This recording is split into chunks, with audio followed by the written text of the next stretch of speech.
again, we're going to take one more question. I'm going to recognize Paul, and then I know the senator has a busy schedule, but I do want to, before Sam asks his question, to recognize that Representative Dave Daniel is joining the panel. So thank you very much for representing Sam.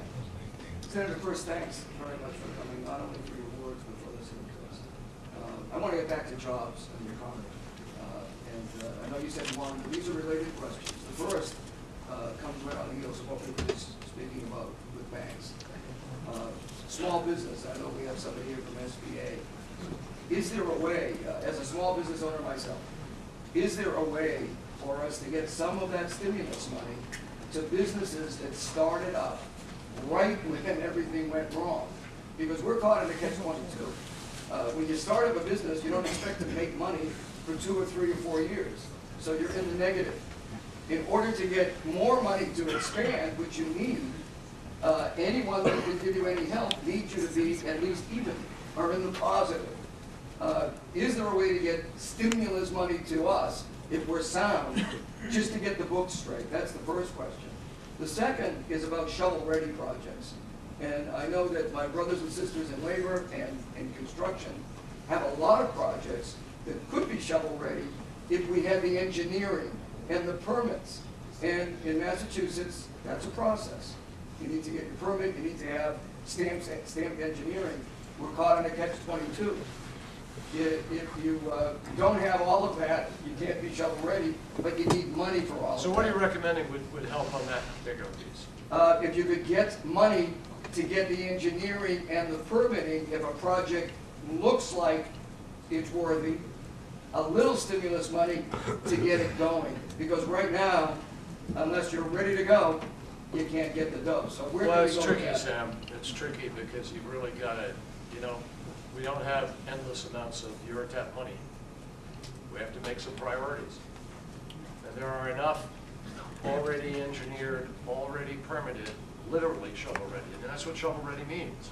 What you're trying to do essentially is change the definition of shovel-ready. Yes. And reach the money down to give it to engineering and everything else to make it shovel-ready. And I think it's going to be very hard for people to explain putting money into something that isn't permitted or something that else. It's just going to be tricky. What about the honest answer? And what about using, we're here at a community college, I represent a vocational school. What about allowing those of us that are getting the students, the engineers and everything, to participate in that without competing with architects and everybody else? But is there a way to do that to help make things shovel-ready? Well, I would think they could do that anyway. There's nothing to stop the community college or others from engaging those kids on an internship basis or otherwise and helping to accelerate that. That's a good idea. And you ought to engage with some of the engineers and locally. Steve, you guys ought to see if you can't wire those people into that process to accelerate the process by which things will become shovel-ready. That's a terrific. That'd be a great undertaking locally. And how about the SBA? That was the second On part. the SBA thing, the answer is yes.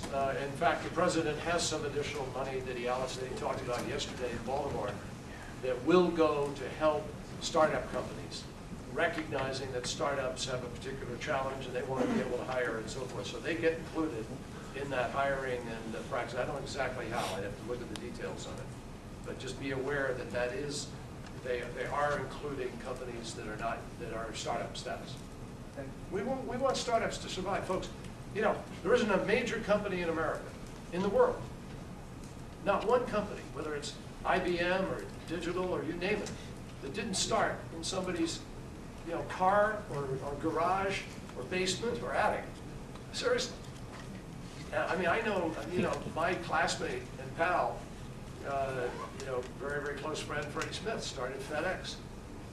And I know, he wrote a paper his sophomore year in college describing this idea, and it almost went bankrupt for years.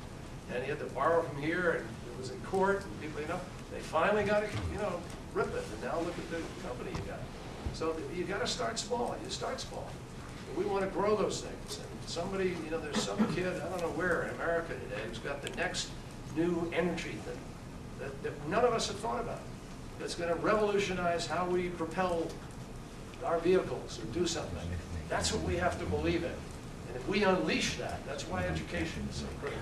If we unleash that, we will maintain our lead, and we will grow ourselves out of this mess. We've got to keep our eye on the things that make a difference. Nothing more important than education.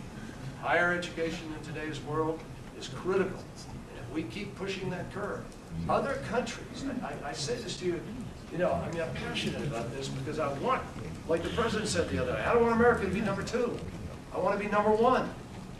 But right now, China and India and Germany, Germany added 280,000 employees to the alternative and renewable energy sector. They now have more people working in alternative renewable than in automobiles. And Germany, always with BMW and Volkswagen and all that, and Mercedes, the big thing was always cars. That was the base of their employment. They've changed it. China has decided to be the #1 electric car producer in the world. And they're already #1 wind and solar. We invented those technologies. We ought to be ashamed that we allowed them to go from our laboratories to their shelves. I want to get back to where we're the ones pushing those curves. And that's our future. And the way we're going to do it is by focusing on these kinds of targeted investments. We need your help to do it, everybody. Thank you.